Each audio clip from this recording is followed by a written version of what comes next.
Voilà, eh bien bonsoir à tout le monde. Merci d'être venu par un temps pareil, malgré les intempéries, les grèves et tout ce qui s'ensuit. On va vous présenter le superbe livre de mademoiselle ici présente, Marie-Lise Moreau, qui s'appelle La prophétie de l'éclipse. Et voici le tome 1 qui s'appelle L'aube du destin, donc le premier d'une trilogie. Voilà. Alors on va faire comme d'habitude, c'est-à-dire me présenter pendant 25 secondes et présenter l'auteur pendant 45 minutes. Donc, moi je suis Stéphane Van Pellet, je suis président de Novellas ASBL, c'est une association d'artistes qui, heureusement, dispose d'un service éditorial. Et dès lors, nous avons la possibilité d'éditer certains auteurs, qu'ils soient jeunes ou vieux, que ce soit leur premier ou leur 10e roman. Voilà, c'est dit, 25 secondes. Alors... j'ai pas l'habitude, d'habitude on fait d'abord la présentation puis la séance de dédicace, et là je pense que tout le monde a déjà eu, beaucoup en tout cas a eu son exemplaire, l'a déjà peut-être même lu avant de venir, donc on va faire une présentation un peu moins formelle, et surtout comme on n'a rien préparé du tout, ça va être une bonne petite improvisation pour mademoiselle. Alors moi j'ai pas besoin de préparer, je suis rodé. Alors on va commencer comme d'habitude, on va d'abord parler un peu de la charmante demoiselle à côté de moi. Donc, Amaris. Pour tous ceux qui ne te connaissent pas, je parie qu'il n'y en a pas un seul dans la salle. Qui es-tu? Et parle fort. Je suis une fille comme les autres. J'ai 14 ans. Je suis dans une école normale. J'ai des amis normaux. Je suis dans une famille parfois normale. Sauf que dans ma tête, je ne le suis pas. Je me suis dit un jour qu'il fallait que j'écrive.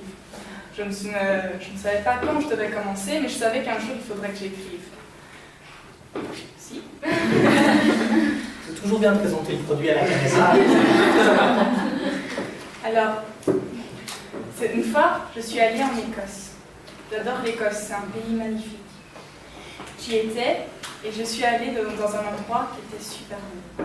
Une île qui était sur l'eau évidemment, et qui, avec une grotte. Une grotte où on ne voyait pas le fond. Au-dessus, il y avait des herbes, il y avait des chardons, il y avait un bon vent, il faisait beau, c'était l'été. C'était de l'inspiration. T'es sûr que t'étais en Écosse? Il fait beau en Écosse, on va J'y étais, et je pensais à une histoire. Je me disais pourquoi il n'y aurait pas quelqu'un dans cette grotte, quelqu'un qui chercherait quelque chose que personne d'autre ne peut trouver, qui n'existe pas, et pour moi c'est moi. Alors je me suis dit, il faudra que je l'écrive. Évidemment, je ne l'ai pas fait. Et aussi, ça n'avait rien à voir avec... Et puis je suis rentrée au collège, sachant que j'ai voulu. Évidemment. Tu étais devenue plus grande. Oui, plus âgée, pardon. Donc j'y étais et j'ai commencé dans un nouveau monde. Je me suis dit pourquoi on n'écrirait pas un nouveau monde. Et j'attendais, je n'y arrivais jamais, j'écrivais jamais. J'essayais chaque fois que je pouvais, la feuille, rien du tout. Et un jour, un peu avant les examens, j'ai voulu écrire. C'était en décembre donc. Et je me suis mis devant mon ordi, je me suis dit tu y vas ou tu y vas pas. L'histoire tu la connais. Tu peux la raconter aux gens. Alors je me suis dit, j'ai écrit un mot, j'ai continué et j'ai jamais arrêté. J'ai continué encore jusqu'à ce que ça se termine. Mes parents ici présents ont accepté, ils se sont demandé sur quoi ils étaient tombés. Attends, tu vas trop vite là, ils ont accepté quoi? Ils ont accepté que je le mette sous les feux, que je le montre à d'autres personnes, que je ne le garde pas pour moi. Alors, je me suis dit, ah bah c'est bien beau tout ça, mais il faut qu'on trouve quelqu'un qui sera d'accord. Donc j'ai cherché, les éditeurs évidemment ne le trouvent pas super facilement, et puis on m'a conseillé, on m'a bien conseillé, et j'ai fini par trouver un éditeur ici qui est parfois un peu compliqué, un peu difficile, mais honnêtement, qui sait ce qu'il veut. Voilà, ça, d'accord, mais difficile, tu aurais dû me poser la question à Christelle de voir si j'étais réellement difficile. Je suis très gentil, très patient, très tolérant, un amour. Alors vous pouvez m'applaudir. Je reviendrai. Par contre, tu as répondu aux questions 2 et 3, donc on va éviter. Prends le temps, on respire. On va un peu canaliser maintenant, parce que tout le monde a bien compris d'où venait l'inspiration. C'est essentiellement de l'Écosse, d'une grotte et tout ce qui s'en est suivi. Mais les personnages. Alors, attends, laisse-moi poser la question.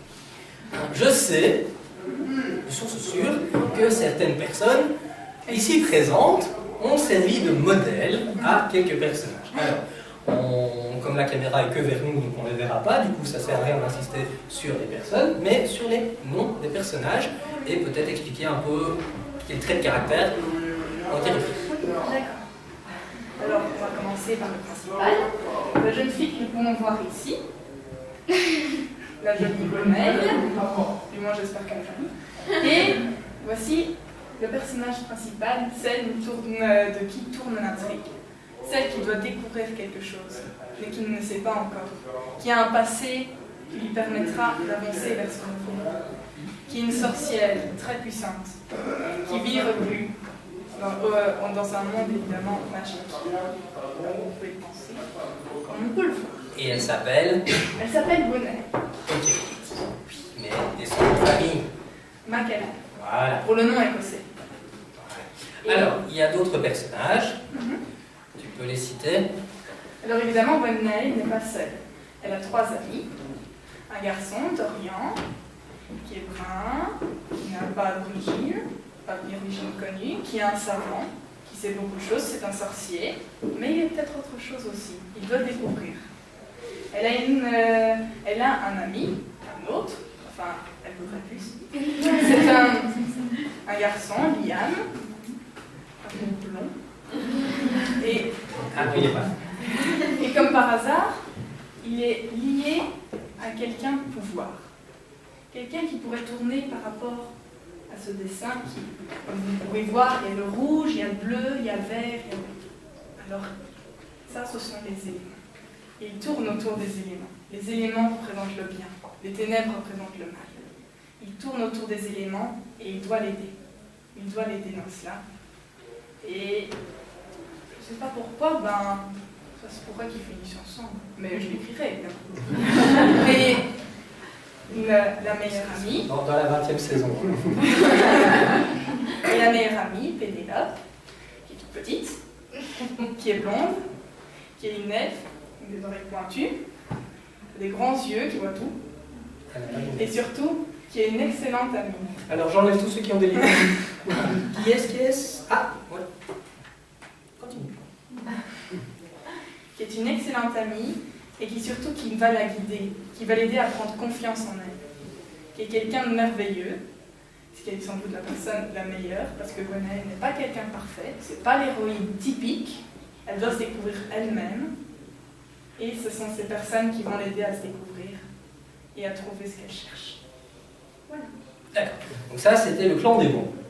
On va passer au clan des méchants. Parce qu'une bonne histoire, si tout le monde est bon, c'est pas bon. Qui sont les méchants? Le méchant est un prince. Le prince du pays, évidemment.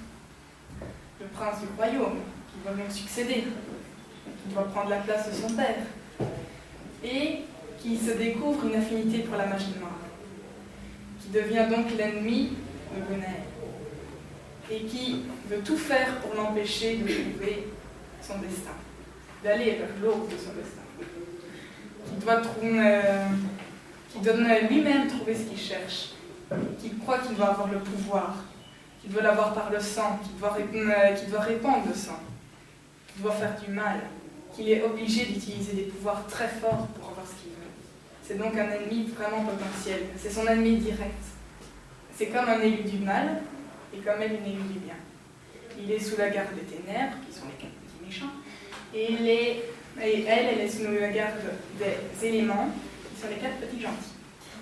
Et qui ont tous les pouvoirs, qui sont là-haut, et les autres, ils sont en bas, et ils sont pas gentils. Alors, donc, Ils vivent reclus, mais ils attendent le moment pour remonter à la surface. c'est très bien, justement. Pourquoi est-ce qu'il remonte à la surface? Pourquoi est-ce qu'ils remontent à la surface? Voici une boîte. Que peut-on voir de cette boîte? Je m'excuse auprès de Magritte. Ceci n'est pas une boîte. Oui. Alors, cette énergie, elle est peut-être dorée, mais elle n'est pas bénéfique. Car cette énergie, ce sont les ténèbres qui sortent de là où ils étaient emprisonnés, qui reviennent dans le monde dont on les a coupés depuis si longtemps. Et qui sont Elama. Ce sera un personnage, Pandore, qui est une ennemie aussi, une guerrière, une servante, celle qui les découvrira et qui deviendra la première servante des ténèbres. Et qui s'appelle Pandore Sombra. Pandore, pour la petite allusion mythologique, la mythologie m'a beaucoup inspirée. Grec. Grec, c'est un peu romain aussi. Aussi. Les Romains ne sont que des plagistes. Et des plagistes depuis qu'on a fait le pacte. Donc. Et donc, qui évidemment est une guerrière, qui est sous des ordres, mais qui dans sa tête rêve encore de pouvoir faire ses propres choix, de ne plus être une servante, de pouvoir retrouver la vie qu'elle avait avant, lorsqu'elle était libre, lorsqu'elle n'avait pas de pouvoir, lorsqu'elle n'avait pas d'armes, quand elle était quelqu'un de bien. Mais est-ce qu'elle peut le retrouver, ou qu'elle est emprisonnée par elle-même? C'est cette boîte qui l'a emprisonnée. Et le mal voudra emprisonner ce monde, prendre l'emprise dessus, retrouver tout ce qu'il a perdu. On va lire un extrait, alors je sais pas, je t'ai demandé ce que tu avais choisi. Tu veux en lire un? Je veux bien. J'imagine que j'ai pas chaud. Tu peux dire non, mais c'est pas marrant. Ah non. Ok, c'est moi qui lis alors. Non, tu dis pas. Qu'est-ce que tu penses? Ah, j'ai tout ça. Je coupais mon téléphone. Il faut que je me choisisse un extrait, effectivement. Bah, tant qu'à faire, qui a un rapport avec la boîte de Pandore. Tu voudrais? Bah, ce serait un peu une transition. La boîte? Ben, c'est quelque chose. C'est une très bonne question. Alors... Je suppose. Excusez-moi. Je suppose que ça doit être P comme Pandore, non? Non. Non, bon, d'accord. Ça, tu connais rien, en fait. Ah bah moi j'ai oublié, hein, c'est bien. Entre l'année qu'on a passée tous les deux à travailler sur ton livre et le jour de la sortie... Il m'a tanné 365 jours pour y arriver. Et elle est toujours en vie. Oui, c'est ça. Je me dis, le pire est à venir. Il me semble que c'était quand même au chapitre Alors, 5 ou 6. 139, excusez. 139. Je vais finir par trouver. Nous n'allons pas perdre espoir. Il ne faut pas perdre espoir.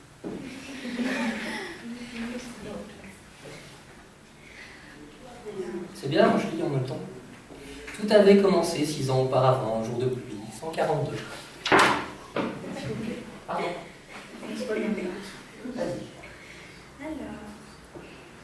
Alors.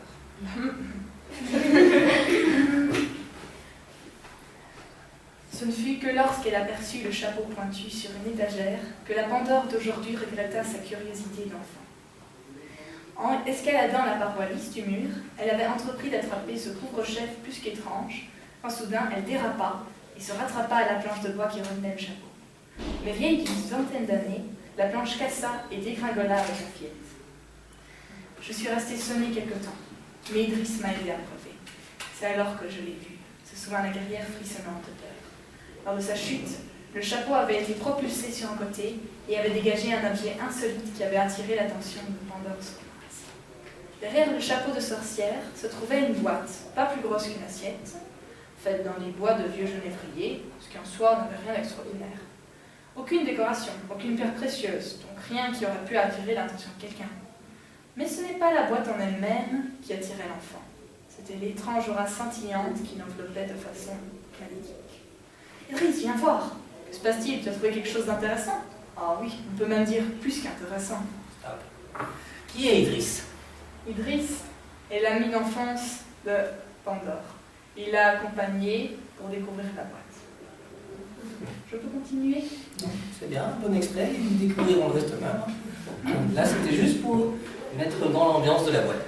Comme tu veux. Alors, donc on a dit Marcus, Pandore, Idriss, qui est-ce qui reste dans les méchants? Idriss qui est aussi devenu un guerrier, soit dit en passant. Il y a le dragon, comme par hasard, elle peut se transformer en dragon. C'est pas le plus malin de la bande, mais ça peut aider. Tu es le dragon. On sait jamais. Un dragon, ça peut toujours aider. Oui, enfin moi j'ai un feu de cheminée, je l'appelle bien. C'est comme ça. D'accord. D'où sont venus ces personnages? Bon, la quête du bien et du mal, ça c'est un grand classique qu'on retrouve tant dans la littérature que dans le cinéma. Je deviens sérieux, là ça va pas. Et du coup, quand même, d'où est venue cette volonté de mettre en opposition les archétypes? Donc c'est vrai, le bien, le mal, les ténèbres, la lumière. Pourquoi cette volonté? Dans ce récit, on aurait très bien pu avoir un type héroïque fantasy de base, entre guillemets. Là, il y a vraiment d'autres éléments qui viennent essentiellement de la mythologie, comme tu l'as dit. Pourquoi? Pourquoi cette volonté d'opposer le bien et le mal de façon très précise et très ciblée? Parce que le bien et le mal, c'est une notion. Ici, c'est clairement séparé. Je vous ai montré deux mondes qui sont différents. Sauf que, évidemment, c'est un monde imaginaire et la réalité n'est pas comme ça. Le bien et le mal, c'est en chacun de nous. On n'est pas tout blanc, on n'est pas tout noir. En chacun de nous sommeille un dragon. Vieux proverbe de tout de suite. Et ici, c'est pour montrer les deux réalités qu'il peut y avoir. Et Gwenaëlle fait partie de ces deux réalités. Donc elle n'est pas quelqu'un de tout blanc, elle n'est pas quelqu'un de tout noir. Elle doit le découvrir, elle doit savoir qui elle est. Et voir, c'est découvrir ces personnages, voir qui ils sont réellement, voir tout ce qu'elle n'a pas pu voir avant. Ça, c'est ça qui fait la chose. Le fait de faire le bien et le mal dans un monde mythologique, magique, moyenâgeux, je ne m'en souviens plus, et c'est montrer deux différences, vraiment deux différences très fortes, et de faire que le bien et le mal, ce n'est pas deux opposés, et que fatalement, ça doit se rencontrer à un moment, et que ça doit trouver chacun ce qu'il cherche. Tout le monde doit trouver ce qu'il cherche. Oui, enfin moi je cherche plus, mais je suppose qu'il y a des gens qui cherchent encore. Il y a des chercheurs à l'université aussi. Je ne me sens pas concerné. D'autres questions? Oh, oui, bien sûr, encore quelques-unes. Hein. On va un peu donner envie à nos chers lecteurs de rentabiliser leur achat. Parce que j'imagine que je n'ai pas été très claire. Mais de toute façon, vous allez faire comme moi, vous allez lire 4 fois, et au bout de la 4e, vous verrez enfin d'où vient toute la nébuleuse, et vous comprendrez pourquoi un esprit torturé arrive à écrire ça. Je suis très confiant. Je ne suis pas un esprit torturé, pas plus que toi, ou alors tous les écrivains le sont. Ah mais moi j'assume mon côté torturé, parfaitement. Sûr. Oui, j'ai des chaînes dans la voiture. Et qui a dit ça? D'accord. Bref, on va parler un peu de l'intrigue. Donc on sait qui tu es, on sait qui sont les personnages. Il est donc intéressant de savoir de quoi parle ce livre, 420 pages, il y a quand même des choses dedans. Donc, succinctement, une trame narrative très très très rapide. Sans voir et découvrir et chercher en clair. Soyons clairs, soyons précis. Et alors, Gwenaëlle vit séparée de tous, dans une clairière, et 18 ans passent. 18 ans, elle a sa majorité, elle doit recevoir ses pouvoirs. Et le soir où elle reçoit ses pouvoirs, quelque chose change en elle. Elle sent qu'elle n'est pas quelqu'un comme les autres. Une prophétie qu'elle a reçue quelque temps avant par la Ruspice, c'est la royaume du village. Elle se dit que quelque chose n'est pas normal, qu'elle n'a jamais été normale en fin de compte. Et le matin, elle en a la preuve parce qu'elle se retrouve en prison. Elle se réveille dans une prison où elle rencontre ses 3 amis, une elfe, un savant, un stratège, on va dire un peu tout ça, et le fils de l'air qui est aussi un sorcier. Ils sont tous sorciers, ils sont tous prisonniers. Et ils sont retenus par le prince Marcus, qui s'est découvert de nouvelles intentions et qui s'est dit qu'il voulait prendre le trône de son père pour pouvoir faire régner le mal sur le monde. Et eux, ils ne sont pas pour le mal. Ils doivent sortir de cette prison. Ils doivent comprendre ce qui leur est arrivé, pourquoi est-ce qu'ils se sont retrouvés là, pourquoi est-ce qu'on a voulu les faire combattre contre des gens pour voir leurs preuves. elle excuse les médecins. Pourquoi on a voulu pourquoi on a voulu qu'ils fassent leurs preuves devant des ennemis? Qu'est-ce qu'ils comptaient faire d'eux? Qu'est-ce qu'ils doivent encore faire? Ils doivent d'abord s'évader. Mais qu'est-ce qui les attend après? qu'est-ce qu'ils ont loupé?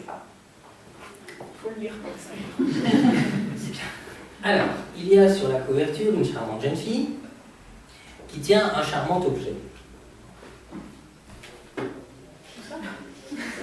Ah oui, alors, petite référence à d'autres livres, sans m'en être inspiré de trop près quand même.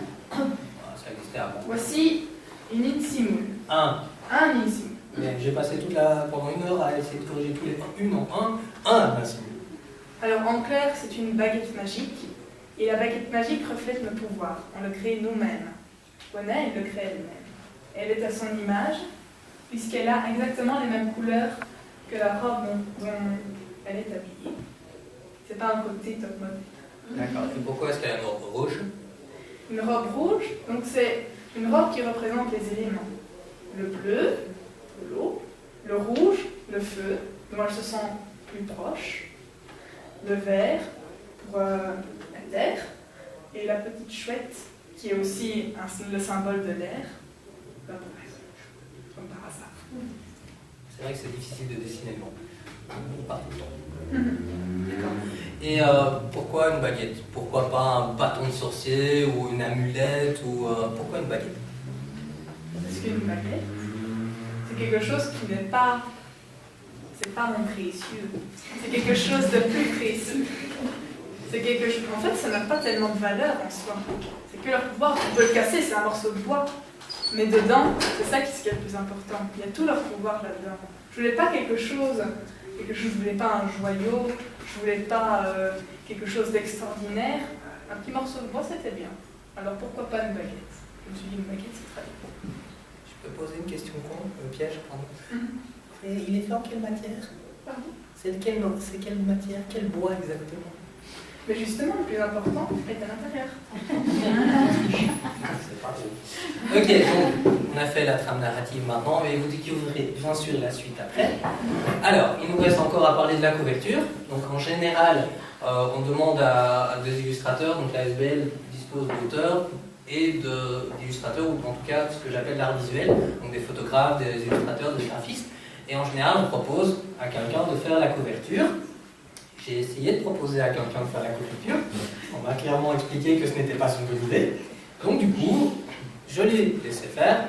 Sa couverture, elle a proposé plusieurs dessins, on a discuté, on a essayé de voir comment ça pouvait se présenter. Et finalement, c'est un bon travail. Bon, là, je demande votre avis. Attendez, il fait un compliment. Ma langue a fourché.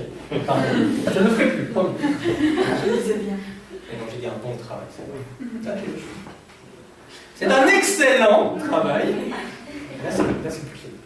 En parenthèse, il y avait une poubelle dedans, c'est pour ça.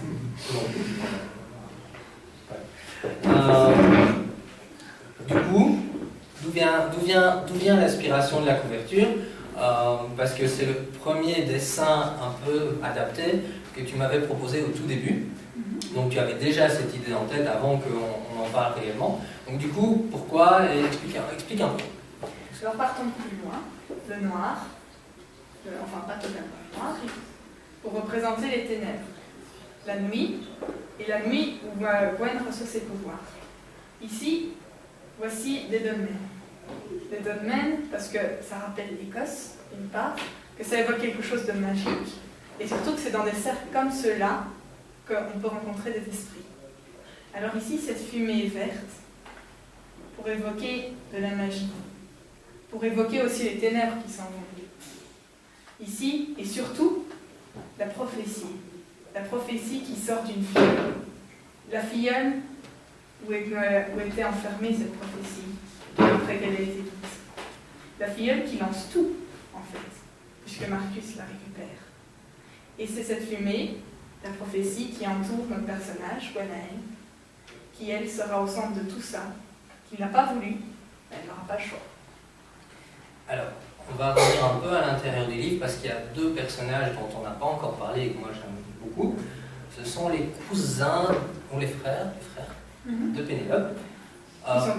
Qui sont des elfes et qu'on retrouve dans un château un peu bizarre. Donc il faut atteindre ce château en traversant des épreuves, et, voilà. Et du coup, ce serait bien de lire un passage de cette partie-là.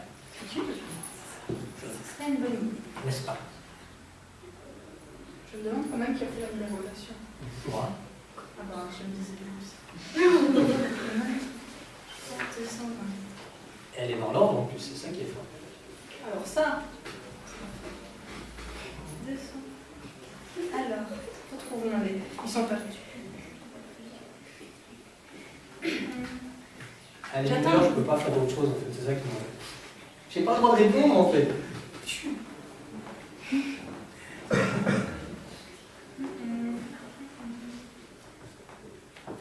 Tu peux déjà citer les noms pendant que tu cherches, comme ça. Excusez-moi. Pour ne pas laisser trop de blanc, je ne les retrouve pas. Dans mon propre livre, c'est la honte. Alors, ce sont les frères cadets de Pénélope, Élijah, le plus petit, Elia, c'est pareil, et le plus grand des petits, qui s'appelle Malik. Ils sont très différents, mais ce sont des frères et ils sont inséparables. Et surtout, ils adorent leur sœur. Alors ça, c'est parfait, évidemment. Et ils ont un serviteur qui est un porte-manteau. Tu veux le porte-manteau? Si tu peux. Le porte-manteau est parfait. Parfait. J'ai des bonnes idées. Alors... Et ce qui m'a vraiment plu, entre autres, c'est que le porte-manteau qui est un serviteur se fait payer en chapeau. Ça, j'ai trouvé génial. Alors nous pouvons commencer. Trêve de bavardage, poursuivit Malik. Vous devez être fatigué avec tous ces exploits. Vous avez des petits yeux et vous devez avoir faim. Vous mangerez bien un petit quelque chose, j'espère, dit-il poliment à ses invités. Ah, ce n'est pas de refus, inquiéta Dorian. Personnellement, je n'ai plus rien avalé depuis 3 jours. Entendu, fit Élijah. Vous allez dîner avec nous, dormir sous notre toit, et demain nous vous aiderons à regagner la clairière des sorcières grâce à... non, je ne vous en dis pas plus, vous aurez la surprise demain. En cet instant précis, Conaël aurait juré que l'elfe avait adressé un clin d'œil à son frère. En attendant, reprit Malik, Séraphins. Séraphins, s'exclama Pénélope. Cela fait si longtemps. À ce nom surgit de derrière la porte le porte-manteau affublé d'un costume, d'une chemise blanche et d'un nœud papillon, et accourant vers eux à toute allure. Apporte-nous donc le repas. Prenez soin également de nous servir une carafe d'eau. Le porte-manteau hocha la tête en signe de compréhension, tête coiffée d'un fort beau chapeau melon de fer bouteille, et quittait la pièce pour une autre porte. Séraphins, c'est l'unique domestique du manoir, expliquèrent les 2 elfes. Grand-mère l'avait ramenée d'un de ses voyages, je pense. En tout cas, nous le connaissons tous, car lorsqu'elle nous rendait visite, elle l'amenait souvent afin qu'il joue avec nous plus petits. Je m'arrête là ou je continue? Non, c'est très bien. Parce que j'ai une question maintenant, en lisant par-dessus l'épaule, c'est que donc, le château s'appelle le manoir d'Ocalion. Oui. Il y a quelques noms. Il y a donc la forêt, la clairière, il y a le château d'Ocalion, il y a le château de Marcus, enfin, etc. Il y a donc plusieurs endroits. Et tu as dessiné une carte qui n'est pas encore présente, mais on a travaillé dessus. Est-ce que tu peux expliquer un petit peu les différents endroits et à qui ils appartiennent? Les différents endroits. Ouais, rapidement. La clairière, le château. Alors, la clairière des sorcières, c'est là que vivent les sorciers. Les sorciers qui vivent reclus, loin des normaux, donc ceux qui n'ont pas de pouvoir, dans une forêt, la forêt maudite. La forêt maudite qui est évidemment bien défendue pour qu'ils aient la paix. Oui. Alors, il y a un personnage dont on n'a pas encore parlé, mais qui est quand même très important et qui vit dans la forêt, c'est un personnage important qui vit dans la forêt, dans la clairière. Tout à fait. Oui, c'est elle qu'il faut dire. Eileen, donc, Qui est la sœur aînée de Gwenaël, donc le personnage principal. Et donc, on va en profiter avec les autres frangins. Il y a la petite sœur, Moon. Voilà. Et il y a les jumeaux, Gauvin et Brieux, qui sont inséparables, comme souvent les jumeaux, et qui surtout veulent le bien de leur grande sœur, et qui sont parfois un peu gamins sur les bords, mais il en faut. Alors, c'est une question très piège. Tu aimes bien ta petite sœur? Non. Non? Alors, non? Parce qu'en fait, je suis en train de me dire, mais donc, si la sœur s'appelle Moon, pourquoi est-ce qu'on fait une éclipse de lune en fait? On veut plus voir la sœur ou pourquoi? Une éclipse de soleil et de lune, Oui. parce que les deux viennent ensemble. Donc si ta petite sœur c'est la lune, qui est le soleil? Le soleil, ça reste à découvrir ça. D'accord. C'est-à-dire Non, on va pas le dire. Ok. Entre parenthèses, la petite fille s'appelle Moon. C'est une sœur parfaite. Vraiment. Vas-y, rattrape-toi. Je vais pas me rattraper, je suis sincère. C'est une sœur parfaite et surtout, elle peut guider Gwenaël, elle peut l'aider. Ah, dans l'histoire, en fait. D'accord. Ok, on est d'accord. Donc on a donc la clairière, le manoir de Kélion, le château de Marcus, il s'appelle... Le château. C'est pas un château en plus. Pas Il a vraiment rien à but. Marcus. Oui. Il a fait construire une forteresse. Ah, pardon, c'est une forteresse. Plus la forteresse de Méidée, que son père évidemment ne connaît pas. C'est facile sinon. Où il a caché tous ses petits serviteurs, les petits méchants, ses créatures méchantes, ses prisonniers, ses guerriers, où il a caché tout le mauvais monde. Et il reste le château du père de Marcus, qui lui est un château du coup. Qui est à la capitale, Kiltok, qui est une ville qui existe vraiment, j'ai rien pris. Et Kiltok, donc c'est le château où vit le roi, sa reine, et où il attend que quelqu'un vienne prendre son pouvoir. Et où il continue à régner, mais il sent que ça ne durera pas très très longtemps. Et tout ça, donc, c'est sur une île. Oui. Et il y a une autre île à côté. Oui. Qui s'appelle... Kinvara. Ok, et pourquoi est-ce qu'on parle de Kinvara? Kinvara, parce qu'en Écosse, c'est le nom de ma maison. Et dans le livre? Et dans le livre, c'est un monde, c'était le monde d'avant. C'était là que tout le monde se tenait, jusqu'à ce que les ténèbres arrivent et qu'ils fassent disparaître tous les gens. Qu'ils fassent disparaître le bien qu'il y avait en eux pour le remplacer par le mal et qu'ils se détruisent par eux-mêmes. Ils ont dû quitter ce monde-là. Ils sont partis dans un autre qu'ils ne connaissaient pas, Andromeda, donc là où se passe l'histoire, et où se trouve Gwenaël.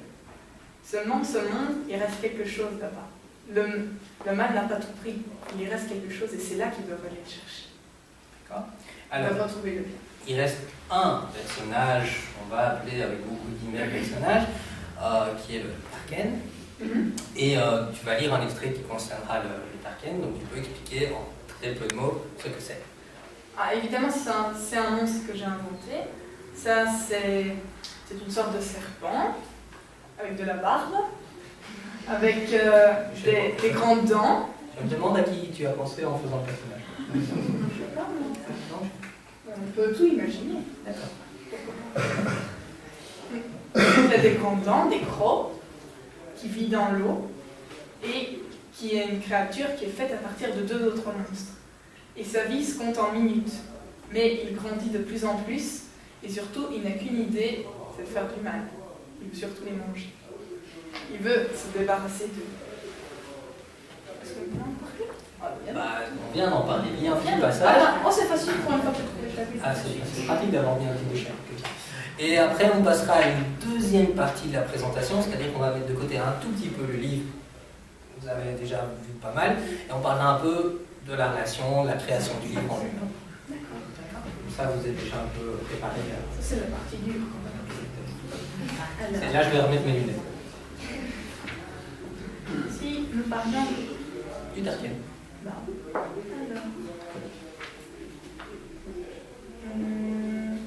Faut que je le trouve, je vais peut-être le décrire. Après tout, je le lis. Alors, sur ce dernier mot, la mer déjà agitée se déchaîna et de ses flots mouvants sortit la créature la plus effrayante et gigantesque que Gwenaël n'ait jamais vue. Le monstre avait un grand cou de serpent, une tête rappelant celle d'un dragon, mais avec une mâchoire plus protubérante, des naseaux fumants, des crocs pointus et serrés comme ceux d'un python, et des yeux rouges et effrayants qui avaient déjà suffi à tétaniser des lions. L'immonde créature ouvrit grand sa gueule et poussa un cri strident, perçant comme celui d'un aigle. Je ne vais pas le faire. Ses crocs étaient maculés de sang, et les poils formant comme une barre sur sa face s'agitèrent en rappelant brièvement les cheveux de Pénélope lors du combat contre l'astronaute. La laine qui s'échappa de la gueule béante du monstre eut l'effet d'une tempête et faillit déraciner les mâts, dont les voiles blanches étaient subitement emportées. « Tenez-vous prêts !» cria Gwenaël pour se combattre son propre effroi. Il va sûrement frapper.